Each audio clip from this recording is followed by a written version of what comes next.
which are the example for the living things?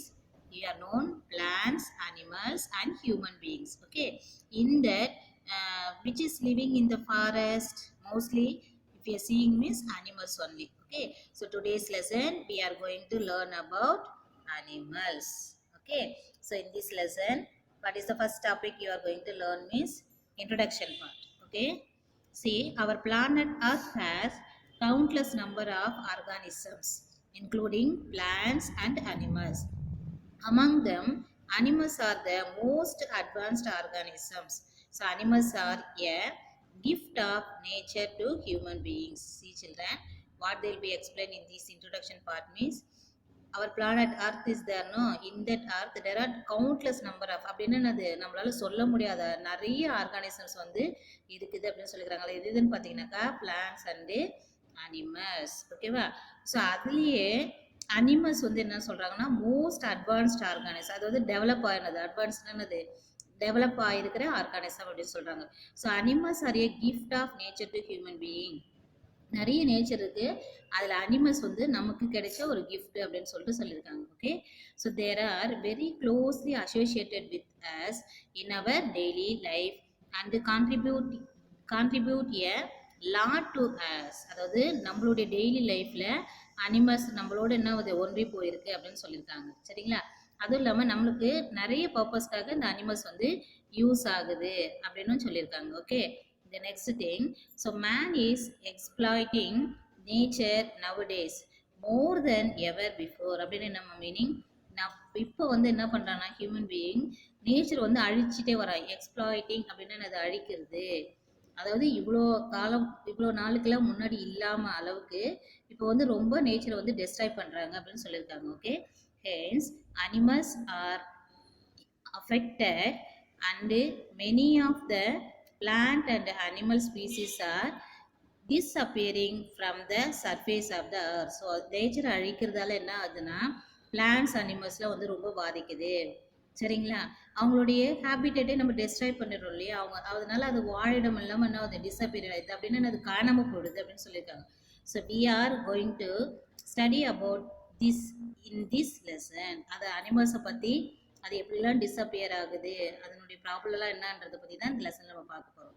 So this lesson will deals with reproduction in animals, extinction of animals and the way to preserve them. அதாவது என்னென்னா reproduction, அந்த animals எப்படி அதனுடைய ஆர்கானிசத்தை வந்து produce பண்ணுது, அதனுடைய எங்கொன்னு.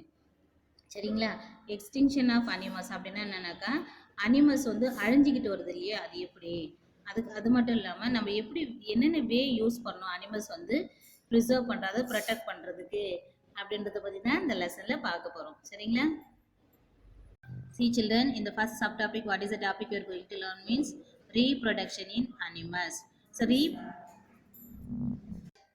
next subtopic we are going to learn means reproduction in animals. Okay, so reproduction is the biological process by which an organisms gives rise to a new organisms. அப்படின்னா என்னன்னாக்கா reproduction என்பது ஒன்றால் ஒரு biological process.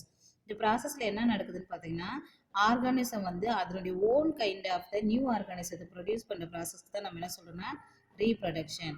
So this process is seen in all living organisms, both plant and animal. Reproduction process வந்து எல்லா living ஆர்கானிசம்லையும் tax place ஆகும், அதாவது plants and then animal. Next, reproduction is essential for the continuation of similar kind of species. அதாவது அந்த organism வந்து இப்போ for example line இருக்குன்னு வச்சுங்களேன், அதனுடைய லயன் வந்து திரும்பி அதனுடைய யங் ப்ரொடியூஸ் பண்ணுறது மூலியமாக தான் அதனுடைய என்னவாகும், ஜென்ரேஷன் வந்து கண்டினியூ ஆகும்.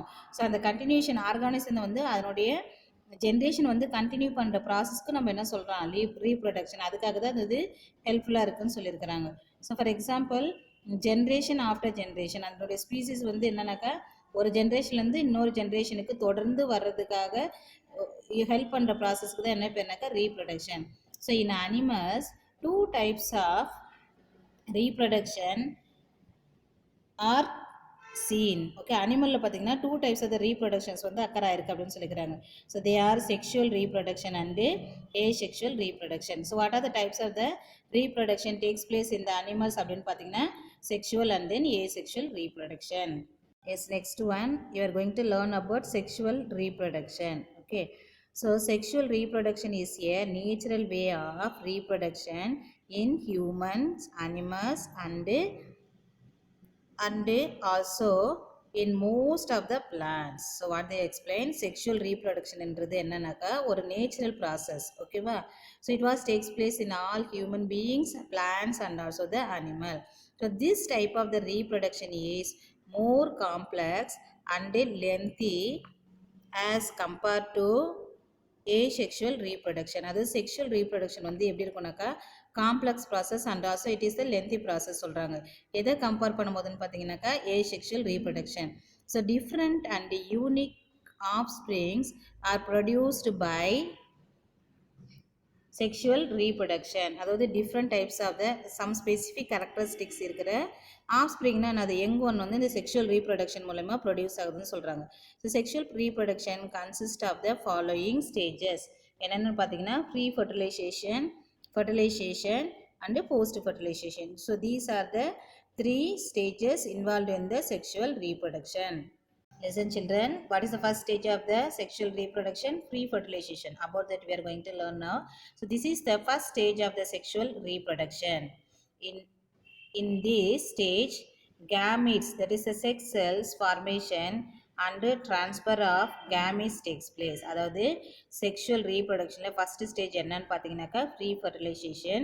இந்த free fertilization stageல என்ன நடக்குதுன்னு பார்த்தீங்கன்னாக்கா gametes, அதாவது sex cells என்ன ஆகுதுனாக்கா ஃபார்ம் ஆகிட்டு அதுக்கப்புறம் என்ன ஆகுது, ட்ரான்ஸ்ஃபர் ஆஃப் த கேமிட் வந்து டேக்ஸ் பிளேஸ் ஆகுதுன்னு சொல்கிறாங்க. ஸோ இன் அனிமல்ஸ் மேல் and then female have different reproductive organs. அதாவது அனிமல்ஸில் பார்த்தீங்கன்னாக்கா மேல் ரீப்ரொடக்டிவ் ஆர்கன் டிஃப்ரெண்ட்டாக இருக்கும், ஃபீமேல் ரீப்ரொடக்டிவ் ஆர்கன்ஸ் வந்து டிஃப்ரெண்ட்டாக இருக்கும் சொல்லிக்கிறாங்க. ஸோ த மேல் reproductive organ is called the tests and the female reproductive organ is called as ovary.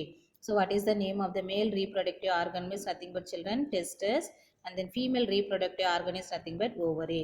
So the testes produces the male gametes known as sperms, and then the ova produce the female gametes known as ova or egg.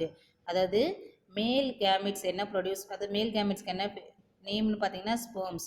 Then female கேமெட்ஸ்க்கு என்ன name அப்படின்னு பார்த்தீங்கன்னாக்கா ஓவா சொல்லுவாங்க, அப்படின்னாக்கா egg சொல்லுவாங்க. So the மேல் gametes reaches the female gamete during this stage. அதாவது pre ஃபர்டிலைசேஷனில் என்ன நடக்கும்னு பார்த்தீங்கன்னா மேல் கேமெட்ஸ் வந்து மேல் ரீப்ரொடக்டிவ் பார்ட்லேருந்து ஃபீமேல் ரீப்ரொடக்ட் பார்ட்டுக்கு ரீச் ஆகும். Yes next second stage fertilisation. When the male gamete reaches the female gametes, they begin to fuse together. அதாவது என்ன சொல்கிறாங்கனாக்கா மேல் கேமெட்ஸ் வந்து சரிங்களா ஃபீமேல் ரீச் ஆகுது எங்கனாக்கா ஃபீமேல் கேமெட்டில். அப்படி ரீச் ஆனதுக்கப்புறம் என்ன ஆகுதுன்னா ஃபியூஸ் டுகெதர், அதாவது அது வந்து ரெண்டும் மிங்கிள் ஆகுதுன்னு சொல்கிறாங்க. So the fusion of gamete is known as fertilization. What is fertilization means fusion of both male and then female gametes are called fertilization. So during fertilization, the nuclei of the sperm and the egg form a single nucleus together. அதாவது fertilisation முடிஞ்சதுக்கப்புறம் என்னவாகுதுனாக்கா ஸ்பெர்ம்னாக்கா male reproductive gamete, எக்குனாக்கா female reproductive gamete, ரெண்டு fuse ஆகிட்டு single nucleus வந்து form பண்ணுது அப்படின்னு சொல்கிறாங்க. So resulting in the formation of a fertilised egg known as zygote. ரெண்டு ஃபியூஸ் ஆகிட்டு கிடைக்கிற எக்குக்கு என்ன பேருனாக்கா ஜைகோட். என்ன எக்ஸ்பிளைன் பண்ணியிருக்காங்கன்னு பார்த்தீங்கன்னா இதுதான் வந்து என்னன்னாக்கா ஓம், இது என்னன்னாக்கா ஸ்பெர்ம், இது வந்து என்னன்னாக்கா ஃபீமேல் ரீப்ரொடக்டிவ் கேமெட், இது வந்து பார்த்தீங்கன்னாக்கா மேல் ரீப்ரொடக்டிவ் கேமெட். இதில் என்ன நடக்குதுன்னு பார்த்தீங்கன்னா penetration of the sperm into the ovum. அதாவது பெனிட்ரேஷன்னாக்கா இதுதான் என்னக்காக்கா ஸ்பெர்ம் சரிங்களா. பெனிட்ரேஷன்னா passing or entering inside the ovum. Third ஸ்டேஜில் என்ன நடக்குதுன்னு பார்த்தீங்கன்னா ரெண்டோனுடைய நியூக்ளியஸ் வந்து ஃபியூஷன் ஆகுது, அதுக்கு என்ன பேருனாக்கா நியூக்ளியர் ஃபியூஷன். அதுக்கப்புறம் அந்த ஃபியூஷன் ஆனதுக்கப்புறம் என்ன ஆகுதுனாக்கா ஜைகோட் வந்து ஃபார்ம் ஆகுது.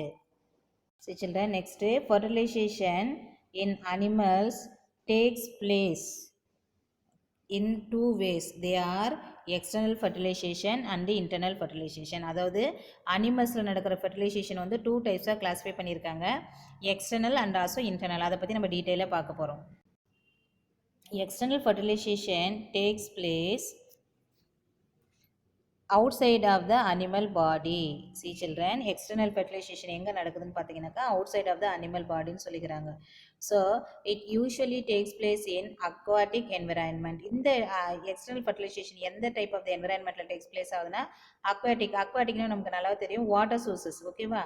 So where both eggs and sperms are released into the water. அதாவது both male gamete and then female gamete எங்க ரிலீஸ் ஆகும்னு பார்த்தீங்கன்னாக்கா வாட்டர்ல ரிலீஸ் ஆகும்னு சொல்லிக்கிறாங்க. So fertilization in frogs and then fish takes place by this method. அதாவது external fertilization மூலயமா எந்த ஆர்கானிசத்தில் ஃபெர்டிலைசேஷன் ப்ராசஸ் நடக்குது அப்படின்னு பார்த்தீங்கன்னாக்கா ஃபிஷ் சொல்லலாம், அதுக்கப்புறம் ஃப்ராக் சொல்லலாம். So when the fertilization takes place inside the animal's body, it is called as the internal fertilization. Fertilisation வந்து ஆர்கானிசத்தினுடைய பாடியிலே நடந்துச்சுன்னா அதுக்கு என்ன பேர் சொல்கிறாங்கன்னா இன்டர்னல் ஃபர்டிலைசேஷன் சொல்லியிருக்காங்க. So internal fertilisation tax place in animals like cat, dog and then cow, etc. Clear children? So there are two types of the fertilization, internal and then external. Internal fertilization takes place inside of the organism. External fertilization takes place outside of the organism. What are the example of the internal fertilization? எந்தெந்த animal நடக்குதுனாக்கா cat, cow, dog அது மாதிரி சொல்லலாம். External ஃபர்டிலைசேஷனுக்கு fish, frog, etcetera. Okay, what is the next stage? Embryo formation. The zygote or the fertilized egg further divided repeatedly into group of cells. So these cells develop into different tissues and organs constituting a full body. So this structure is known as embryo. அதாவது ஜைகோட்னா நமக்கு என்னன்னு தெரியும், fertilised egg. சரிங்களா? அந்த fertilised egg என்னவாகும், திரும்பி divide ஆகும்.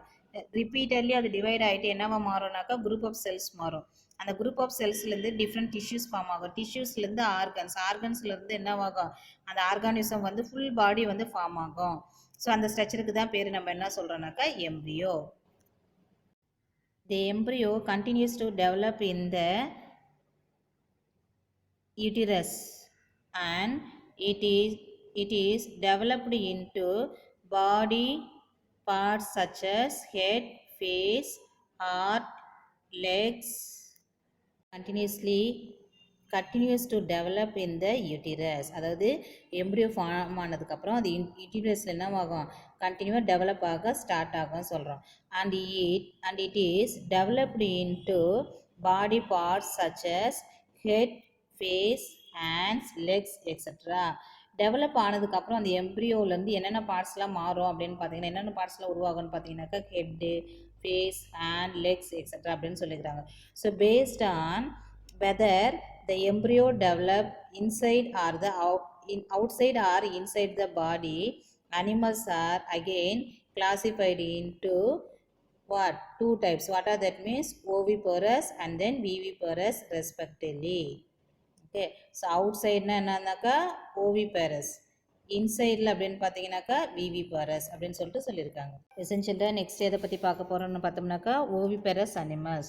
So animals in which embryo develops outside the body are called oviparous animals. அதாவது அனிமல்ஸ்னுடைய பாடியிலே அது நடக்காமல் இந்த என்னன்னாக்கா எம்ப்ரியோ ஃபார்மேஷன் இல்லாமல் அவுட் சைட் த பாடியில் இருந்துச்சுன்னா அதுக்கு தான் என்ன பேர்னாக்கா ஓவிபரஸ் அனிமல்ஸ் அப்படின்னு சொல்லிட்டு சொல்கிறோம். So they produce their offsprings by laying eggs. அப்போ இந்த ஆர்கானிசம் எப்படி அதனுடைய எக் வந்து ப்ரொடியூஸ் பண்ணுது அப்படின்னு பார்த்தீங்கன்னாக்கா எக்கு வந்து லெக் இல்லாமல் எக்கு வந்து லே பண்ணும், அதாவது முட்டையிடும். அந்த முட்டையிலேருந்து அதனுடைய ஆர்கானிசத்தை வந்து ப்ரொடியூஸ் பண்ணும் அப்படின்னு சொல்லிக்கிறாங்க. ஸோ இந்த case of birds new ones are produced from the egg. For example நம்ம என்ன சொன்னாக்கா பேர்ட்ஸ் இருக்கும் இல்லையா, அந்த பேர்ட்ஸுக்கு எப்படி எக் ஒன் கிடைக்கும், அதனுடைய எக்ல இருந்து. So the eggshells protects the embryo from other environment and the embryo receives its nutrients from the egg yolk. அதாவது இந்த ஆர்கானிசம்ஸ் இருக்கு இல்லைங்களா, இந்த எம்ப்ரியோ அதை எப்படி வந்து ப்ரொடெக்ட் ஆகுதுன்னு பார்த்தீங்கன்னா, அந்த எக்குனுடைய சரௌண்டிங்கில் பார்த்தீங்கன்னா ஒயிட் கலர் ஷெல்ஸ் வந்து கவர் ஆயிருக்கும் இல்லையா? ஸோ அதுதான் வந்து அது ப்ரொடெக்ட் பண்ண ஹெல்ப்ஃபுல்லாக இருக்குன்னு சொல்கிறோம். அப்போ அந்த எம்ப்ரியோக்கு எங்கே இந்த நியூட்ரியன்ஸ் கிடைக்குதுன்னு பார்த்தீங்கன்னா, அந்த எக்கில் இருக்கிற எக் யோக் மூலயமா. So in these animals the new born one the newborn one will have different developmental stage. அதாவது இந்த ஸ்டேஜில் வந்து இந்த அனிமல்ஸில் வந்து நியூபார்ன் ஃபார்ம் ஆன பிறகு அதுலேருந்து என்னென்ன டிஃப்ரெண்ட் ஸ்டேஜஸ் வந்து டெவலப்மெண்ட் ஆகும் அப்படின்னு சொல்லிட்டு சொல்லியிருக்காங்க. So for example in butterfly there are different developmental stages like egg, larva, pupa and then adult. So each stage is different. The process in which a butterfly become an adult is called as metamorphosis. அதாவது ஒரு example சொல்லிக்கிறாங்க. அது மாதிரி நிறைய birds இருக்குது, நிறைய insects இருக்குது. Butterfly எடுத்துக்கிட்டோம்னாக்கா அது வந்து நியூ பட்டர்ஃப்ளையை உருவாகும் இல்லையா, அந்த ப்ராசஸ்க்கு, அதாவது அடல்ட் பட்டர்ஃப்ளை, அந்த ப்ராசஸ்க்கு என்ன பேருனாக்கா மெட்டாமார்பிசிஸ் சொல்கிறோம். அந்த பட்டர்ஃப்ளைலையும் டிஃப்ரெண்ட் ஸ்டேஜஸ் இருக்குது அப்படின்னு சொல்லிக்கிறாங்க. So the life cycle process can take a month to year. இந்த லைஃப் சைக்கிள் ப்ராசஸ் நடக்கிறதுக்கு மந்த்லேருந்து ஒரு சில இயர் வரைக்கும் ஆகும் அப்படின்னு சொல்லிட்டு சொல்லியிருக்காங்க. ஸோ இப்போ ஸ்டேஜ் 1 பட்டர்ஃப்ளைனுடைய ஸ்டேஜ் 1 என்ன அப்படின்றத பார்க்க போகிறோம். அது என்ன ஃபஸ்ட்டு ஸ்டேஜ்னு பார்த்தீங்கன்னாக்கா எக் ஸ்டேஜ். ஸோ இந்த first stage of butterfly lays eggs on a leaf. Butterfly என்ன பண்ணோம், அதனுடைய எக்ஸை வந்து லீஃபில் வந்து லே பண்ணோம். So these eggs are very small and round. அந்த எக் எப்படி இருக்குன்னு பார்த்தீங்கன்னா ஸ்மாலாக இருக்கும், ரவுண்ட் ஷேப்பில் இருக்கும்னு சொல்லிக்கிறாங்க. About 5 days after the eggs are laid. அதாவது 5 daysக்கு அப்புறம் என்ன ஆகும், அதனுடைய எக்ஸ் வந்து லே ஆனதுலேருந்து a tiny worm like creature will hatch from the egg. அதாவது இந்த பட்டர்ஃப்ளைஸ் இருக்கு இல்லையா, அது வந்து லீஃபில் வந்து எக்கு லே பண்ணும். அந்த எக்கு வந்து என்னவாகும், ஆஃப்டர் 5 daysலேருந்து ஆனதுக்கப்புறம் அதில் வந்து குட்டி குட்டியாக வார்ம் வந்து வெளியே வரும் அப்படின்னு சொல்லியிருக்காங்க. ஸோ செகண்ட் ஸ்டேஜ் என்னன்னு பார்த்தீங்கன்னாக்கா பட்டர்ஃப்ளைனுடைய செகண்ட் ஸ்டேஜ் என்னன்னு பார்த்தீங்கன்னா கேட்டர்பில்லர் ஸ்டேஜ் சொல்லுவாங்க. அப்படி இல்லைன்னா அதுக்கு இன்னொரு பேர் என்ன, larva. So the second stage is the caterpillar. Second ஸ்டேஜினுடைய நேம் வேறு என்னன்னாக்கா கேட்டர்பில்லர் சொல்லுவாங்க. அதாவது அதில் கேட்டர்பில்லர் வார்ம் வந்து ப்ரொடியூஸ் ஆகும். So it is also call larva. இதுக்கு இன்னொரு பேர் என்ன, லார்வான்னு சொல்லிக்கிறாங்க. It looks like a worm. இந்த கேட்டர்பில்லர் எப்படி இருக்குனாக்கா வார்ம் மாதிரி இருக்க சொல்லியிருக்காங்க. இந்த caterpillar starts to eat leaves and flowers once it has hatched. அதாவது அந்த முட்டையிலிருந்து அது வெளியே வந்ததுக்கப்புறம் அது என்ன பண்ணும், இலைங்களையும் பூவையும் நிறைய சாப்பிட ஆரம்பிக்கும் அப்படின்னு சொல்லிக்கிறாங்க. It cross very fast because it eats a lot. அதாவது அது சீக்கிரமாக அந்த கேட்டர்பில்லர்லேருந்து வளர்ந்துடும் அப்படின்னு சொல்லிக்கிறாங்க. ஏன்னு பார்த்தீங்கன்னா அது வந்து ரொம்ப ஃபாஸ்ட்டாக வந்து லீவ்ஸையும் ஃப்ளவரையும் சாப்பிட்டு கடகடன்னு வளர்ந்துடும் சொல்லியிருக்காங்க. So as it grows fast it shed its old skin and get new skin. அதாவது வளர்ந்ததுக்கப்புறம் அதனுடைய ஓல்டு ஸ்கின்னை வந்து ஷெட்னா அதை வந்து உரிச்சிட்டு அதுலேருந்து நியூ ஸ்கின் வந்து க்ரோ ஆகும் சொல்லிக்கிறாங்க. A caterpillar shedding its outgrown skin is called malting. அதாவது அந்த ஸ்கின்னு அது தோல் உரிக்குன்னு சொல்லுவாங்க அந்த ஸ்டேஜுக்கு. அந்த ப்ராசஸ்க்கு என்ன பேருனாக்கா மால்ட்டிங் அப்படின்னு சொல்கிறாங்க. So what is the third stage of the பட்டர்ஃப்ளைனுடைய லைஃப் சைக்கிள் பார்த்தீங்கன்னாக்கா கிரைசாலிஸ். அப்படி இல்லைனாக்கா என்ன இன்னொரு பேர் என்ன சொல்லுவாங்கனாக்கா pupa. So the third stage is the pupa. It mostly brown or green. ஓகேவா. அந்த தேர்ட் ஸ்டேஜில் அந்த கேட்டர்பில்லர் என்ன கலரில் இருக்குனாக்கா ப்ரௌன் கலரில் இருக்கலாம், அப்படி இல்லைனாக்கா க்ரீன் கலரில் இருக்கலாம் அப்படின்னு சொல்லிட்டு சொல்கிறாங்க. So this is the resting stage. இந்த ஸ்டேஜ் என்ன சொல்லுவோம்னாக்கா resting stage as well as changing stage அப்படின்னு சொல்லிட்டு சொல்லலாம். சரிங்களா. சேஞ்சிங் ஸ்டேஜ் அப்படின்னு சொல்லிட்டு சொல்கிறாங்க. So the caterpillar turns into a butterfly. அதை இன்னொரு முறை சொல்கிறேன் பாருங்கம்மா. தேர்ட் ஸ்டேஜுக்கு என்னன்னாக்கா பீப்பா ஸ்டேஜ் சொல்கிறாங்க. இந்த ஸ்டேஜில் வந்து ப்ரௌன் ஆர் க்ரீன் கலரில் இருக்கும். ஸோ இந்த ஸ்டேஜுக்கு என்ன பேர்னாக்கா ரெஸ்டிங் ஸ்டேஜ் சொல்லுவாங்க. அப்படி இல்லைனாக்கா சேஞ்சிங் ஸ்டேஜ். ஏன்னா அதனுடைய என்டையர் ஸ்ட்ரக்சரே வந்து சேஞ்ச் ஆகும், அதனால தான். சரிங்களா. So the caterpillar turns into the butterfly. Change ஆகிட்டு அது என்னவா மாறும், பட்டர்ஃப்ளையாக மாறுது. ஸோ இங்கே பாருங்கள் அதனுடைய ஃபுல் எக்ஸ்ப்ளனேஷன் கொடுத்துருக்காங்க பாருங்கம்மா டயக்ராமேட்டிக்லி. இதுதான் இந்த பட்டர்ஃப்ளை என்னவாகும், அடல்ட் பட்டர்ஃப்ளை லீஃபில் வந்து இந்த எக்ஸ் வந்து லே பண்ணும். உங்களுக்கு நல்லா தெரியுதா, இதுதான் எக்ஸ். ஓகேவா. ஸோ அதுலேருந்து என்னவாகும், எக்ஸ்லேருந்து அந்த எக்கில் உடச்சிக்கிட்டு அதுலேருந்து என்ன ஆகும், வார்ம் லைக் ஸ்ட்ரெச்சஸ் வந்து வெளியே வரும். அதுக்கு தான் நம்ம என்ன சொல்லுவோம், லார்வா. அந்த பூச்சி மாதிரி புழு மாதிரி இருக்கும். சரியா? இது வந்து நிறைய இலைய ஃப்ளவர்ஸ்லாம் சாப்பிட்டு திரும்பி என்ன ஆகும், பியூப்பா ஸ்டேஜுக்கு போகும் அப்படின்னு சொல்கிறாங்க. அதை சுற்றி என்ன ஆகும், திரும்பி அது அப்படி ஒரு மாதிரி லேயர்ஸ் மாதிரி ஃபார்ம் பண்ணிடும். சரிங்களா? அதுலேருந்து உடச்சிக்கிட்டு வெளியே வர்றது என்னன்னாக்கா அடல்ட் பட்டர்ஃப்ளை. அகெயின் இது என்ன பண்ணும், லே பண்ணும். இது மாதிரி கண்டினியூஸ் ப்ராசஸ் நடக்குது இல்லையா? So this is only called as what life cycle of the butterfly. Yes, next fourth stage என்னென்னு பார்த்தீங்கன்னாக்கா பட்டர்ஃப்ளை. அது என்ன ஃபார்மில் இருக்குன்னா அடல்ட் பட்டர்ஃப்ளை. ஸோ இந்த fourth stage the pupa opens and a butterfly comes out. Fourth ஸ்டேஜில் pupa open ஆகிட்டு, அதாவது அதை சுற்றி குக்குன் மாதிரி ஃபார்ம் ஆகிருக்குல்ல, அது ஓப்பன் ஆகிட்டு அதுலேருந்து பட்டர்ஃப்ளை வந்து வெளியே வருது அப்படின்னு சொல்கிறாங்க. So a butterfly is sometimes called on imago.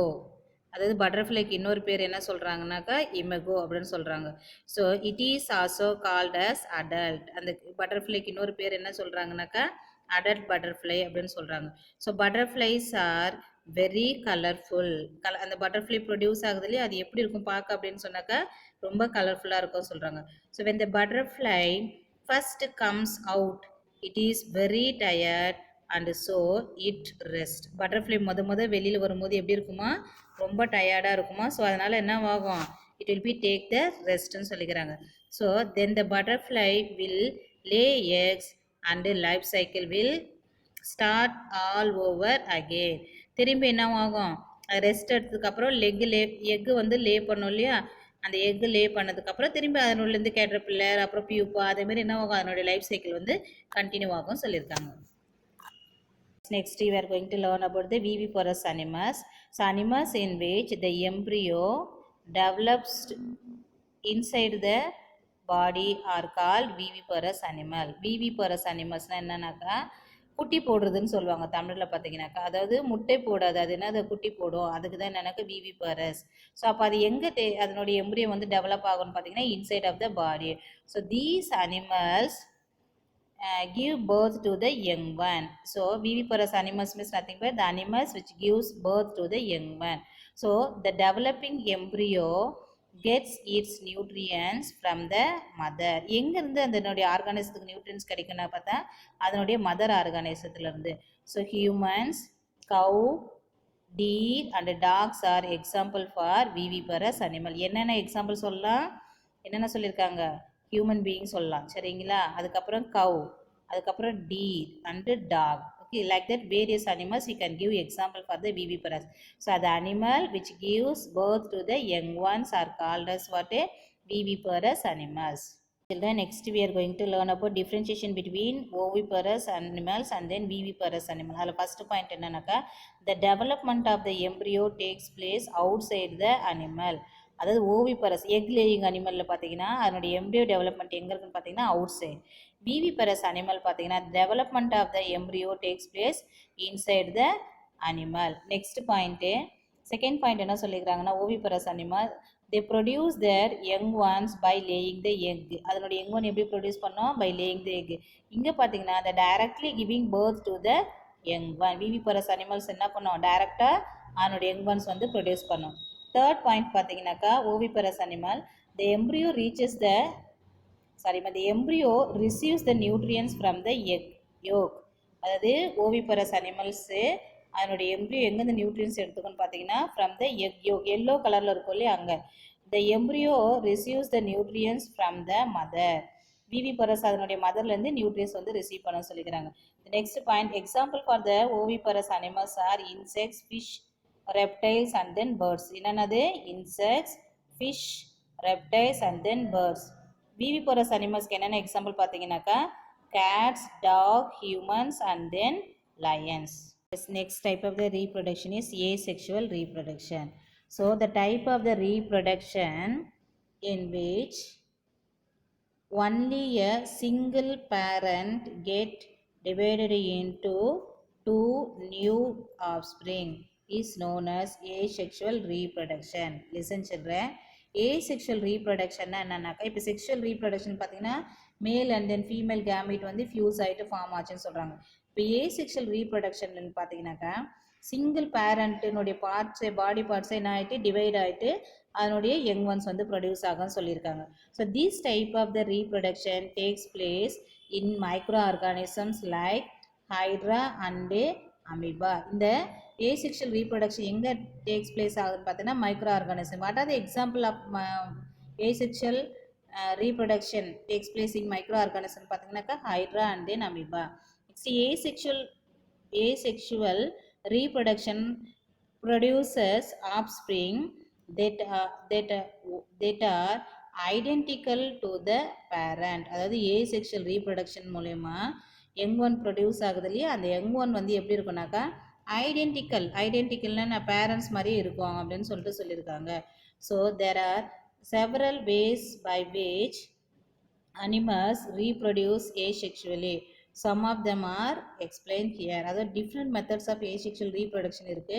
அதில் ஒரு சில மெத்தட்ஸ் பற்றி தான் இங்கே பார்க்க போகிறோம். அதில் ஃபர்ஸ்ட் மெத்தட் என்னன்னு பார்த்தீங்கன்னாக்கா ஃபிஷன்னாவே நத்திங் பை செப்பரேஷன் அப்படின்னு சொல்கிறோம். ஃபிஷன் என்ன சொல்லுவாங்க, separation. Okay, so fission occurs in some invertebrate, அதாவது organisms with back bones are called as the invertebrate. அதில் தான் நடக்குது அப்படின்னு சொல்லிடுறாங்க. ஸோ மல்டி செல்லுலார் ஆர்கானிசம்ஸ், இது என்ன டைப்பாக இருக்கும், அந்த ஆர்கானிசத்தில் வந்து மெனி செல்ஸ் இருக்குன்னு சொல்லிடுறாங்க. So in this method an organism splitting itself into 2 parts. For example flatworms அது and sea anemones and sea cucumber. அதாவது இந்த ஆர்கானிசத்தினுடைய பாடியே டிவைட் ஆகிடும், 2 பார்ட்டாக டிவைட் ஆகும். அதுலேருந்து நியூ ஆர்கானிசம் வந்து ஃபார்ம் ஆகும்னு சொல்லிக்கிறாங்க. என்னென்ன எக்ஸாம்பிள் சொல்லிக்கிறாங்க, platform, sea anemone and then sea cucumber. So it will be divided into the 2 halves and regenerate the other half in each of the resulting individual. அதாவது 2 divide ஆகிட்டு 2வும் என்ன ஆகும், new இண்டிவிஜுவலாக வந்து ஃபார்ம் ஆகும் அப்படின்னு சொல்லிட்டு சொல்லியிருக்காங்க. Asexual method is budding. So budding is a form of asexual reproduction that result from the outgrowth of a part of the body. See children, budding என்றது ஒரு asexual method. ஓகேவா? ஸோ இது மூலயமா அதனுடைய ஆர்கானிசத்தை வந்து அது ப்ரொடியூஸ் பண்ணும். சரிங்களா? அது எப்படி நடக்கும் அப்படின்னு பார்த்தீங்கன்னா, அந்த ஆர்கானிசத்தினுடைய பாடியினுடைய அவுட் சைட் பார்ட்டில் வந்து growth இருக்கும். சரிங்களா? So next then the body is separated from the original organism forming 2 individuals. அதாவது பட்ஸ் மாதிரி, அதாவது ஒரு சின்ன ரவுண்ட் லைக் ஸ்ட்ரக்சர் மாதிரி ஃபார்ம் ஆகும் அந்த ஆர்கானிசனுடைய பாடியில். ஸோ அதுலேருந்து அது செப்பரேட் ஆகிட்டு ஒரிஜினல் ஆர்கானிசத்துலேருந்து அது நியூ இண்டிவிஜுவலாக அதனுடைய பார்ட்லேருந்து செப்பரேட் ஆகிட்டு திரும்பி அது அந்த ஒவ்வொரு பட்டும் என்ன ஆகும், நியூ இண்டிவிஜுவலாக வந்து ஃபார்ம் ஆகும்னு சொல்லிக்கிறாங்க. Next budding occurs commonly in some invertebrate animals such as hydras and corals. அதாவது என்ன டைப் ஆஃப் ஆர்கானிசத்தில் இந்த பட்டிங் ஏசெக்சுவல் ரீப்ரொடக்ஷன் அக்கர் ஆகுதுன்னு பார்த்தீங்கன்னா ஹைட்ரா அண்ட் தென் கோரல்ஸ். இது என்னன்னாக்கா invertebrates. Invertebrate means the organism which does not have the backbone. Clear children?